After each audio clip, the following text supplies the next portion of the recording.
6:02 and prosecutors say two men who allegedly brought explosives to a protest outside Gracie Mansion were inspired by an extremist group. They are now both facing terror-related charges. Christina joins us live from the Upper East Side with details. Christina.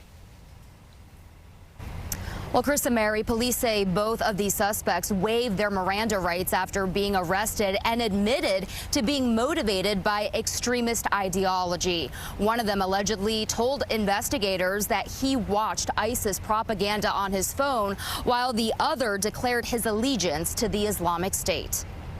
FBI investigators searched through a storage unit in Middletown, Pennsylvania, even digging nearby Monday night for evidence related to improvised explosive devices found outside Gracie Mansion.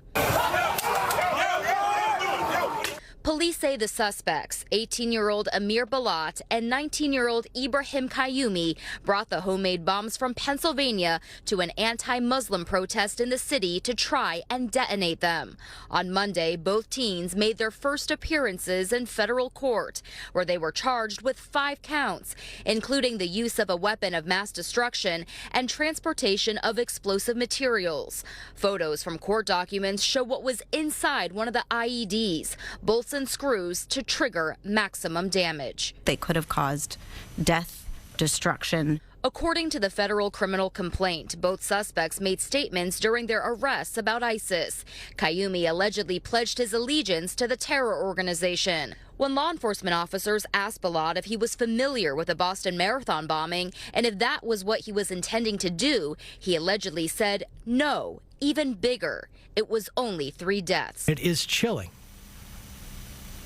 that they wanted to do something more than the Boston Marathon. Is your client a member of ISIS? Not to my knowledge. Balat's attorney says his family is distraught and had no idea the U.S. citizen and high school senior was in New York. There's really nothing in his history that indicates he used to play on his school's wrestling team. He was a good student. He was a good son. He wasn't involved in anything. Mayor Mamdani and his wife were not at Gracie Mansion at the time. In a statement Monday afternoon, the mayor said in part, they should be held fully accountable for their actions, and we will not tolerate terrorism or violence in our city. Yesterday, a judge ordered for both of the suspects to remain in federal custody and set a preliminary hearing date for April 8th. Reporting live from the Upper East Side, Christina, CBS News, New York.